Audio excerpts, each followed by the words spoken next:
Isang mapagpalang hapon po sa ating lahat at hayaan niyo po akong simulan ang aking pagninilay sa pamamagitan ng isang prayer o panalangin na ipinagdasal o nanggaling kay Father Jerry Orbos. And I texted him kaninang umaga, sabi ko, Father, may I use the prayer that you used yesterday? Come, Holy Spirit, bless this unworthy priest about to preach, that I may preach with my heart, not just with my lips. And come, Holy Spirit, to people who listen with their hearts, not just with their ears. Come, Holy Spirit. Amen. Mga kapatid, napakaganda ng panalangin na iyon. At ito rin talaga naman ang kailangan na dasal natin sa tuwing tayo ay magninilay sa salita ng Diyos. Ang bawat isa sa atin maraming pinagdadaanan. Maraming pagkakataon sa ating buhay ng ating pananampalataya at pananalig sa Diyos ay minsan dumaraan sa matinding pagsubok. Halimbawa, pagkawala ng mahal mo sa buhay, mga nagulong dahil sa maling paratang, mga sakunang pangkalikasan o dilubyo, labis na kahirapan at problema dulot ng pandemya, at marami pang iba. Kasama diyan ang ating personal na pinagdadaanan. At sa mga sandaling na ganito ang ating karanasan, nawa katulad ng mga alagad sa ating Ebanghelyo, makilala natin si Kristo. Makilala natin siya hindi bilang isang multo,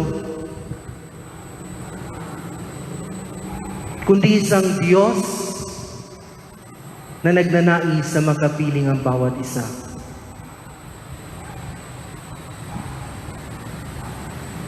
Napakaganda nitong Ebanghelyo, naglalayag, isang bangka. At itong bangkang ito ay sumisimbolo ng ating inang simbahan. The church, our mother church, always on the journey, isang paglalayag.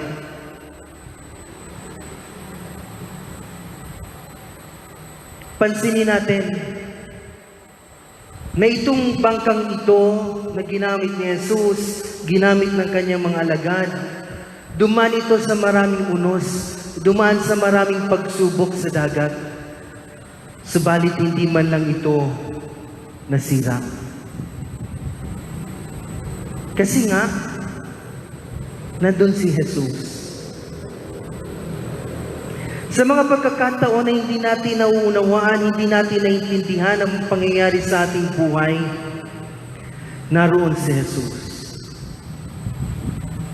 Malayo man tayo sa Kanya, dahil sa mga pagsubok nating pinagdadaanan, kusa naman siyang lumalapit at nagsasabi sa atin, nang huwag kang matakot, ako ito.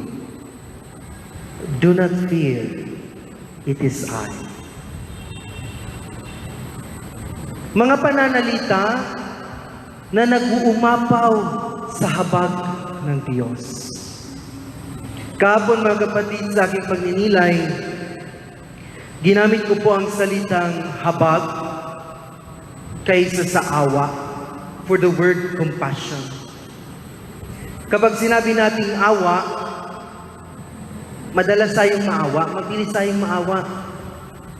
Pero kapag sinabi nating habag, it would always move us into action. At itong nangyari kay Pedro, puno ng habag si Kristo. Pansinin po ninyo, i-search ninyo ang image na ito. Ano yung best image nung si Peter ay lumulubog sa tubig. Meron pong isang best image o picture niyan o painting. Hindi lang po hinawakan ni Jesus ang kanyang kamay. Bagkus, niyapos niya ang bisig ni Pedro. Pag sinabi nating bisig, ito yun eh. The whole arm. Hindi lang sa kamay. Anong ibig sabihin nito para sa ating lahat? Anong pinapaalala sa atin ni Kristo? Na sa bisig niya, ligtas tayo. Sa bisig niya, hindi tayo mapapahamak. Kaya nga naglabis-labis na pag-uumapaw ang habag ni Kristo, ng Diyos sa pamamagitan ni Kristo sa sangkatauhan. If you would picture that image, the gospel for today, sobrang higpit ng pagkakahawak ni Jesus, pagkakayapos sa bisig ni Pedro upang hindi lumubog. At sa mga sandali ng ating buhay na tayo ay lumulubog, hindi lang kamay ni Jesus ang kanyang inaabot, kundi ang ibinibigay ni Jesus ay ang kanyang buong bisig. Yung bisig na umalalay kay Pedro upang hindi malunod, yan din ang bisig na ibinayubay niya sa krus.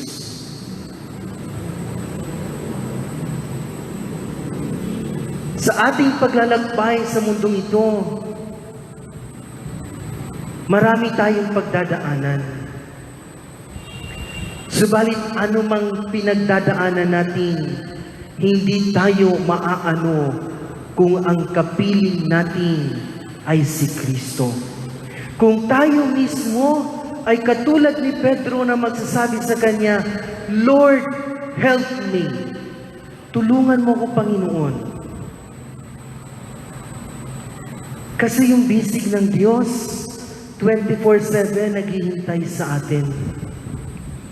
24/7 na nagnanais na makapiling ka.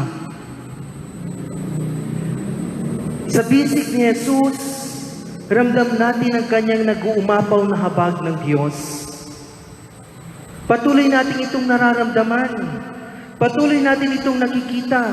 Patuloy natin itong nasasaksihan sa mga sakramento, higit lalo na sa sakramento ng Eucharistia, na kung saan kapag itinaas ng pari ang katawan at dugo ni Kristo at sinasabi niya, Behold the Lamb of God.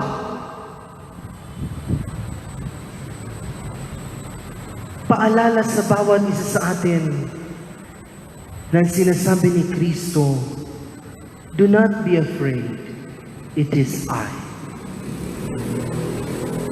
Unworthy man tayong lahat, ikaw at ako unworthy, subalit sa bisig ng Diyos, ginagawa tayong karapat-dapat. Ginagawa tayong marapat na dumalo sa iisang hapag ng Diyos sa Eucharistia.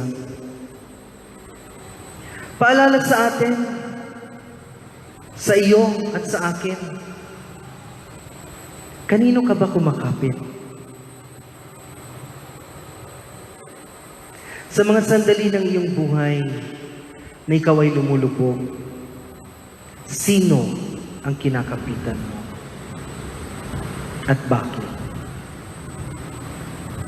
Mga kapatid, sana tayong lahat lumapit kay Kristo at hayaan natin si Jesus ang siyang yumakap at sumalo at hagkan tayo, yapusin tayo ni Jesus sa kanyang bisig. Bisig ng puno at nag-uumapaw na habag ng Diyos. Sana tayo rin na tayong lahat, bawat isa, ay tutugon at maging instrumento na tayo rin ay maging bisig para sa kapwa na lumulubog sa problema sa buhay. Tara, kapit tayo sa bisig ni Kristo. Sa ngaran ka Ama, kan Aki, at kan Espiritu Santo. Amen.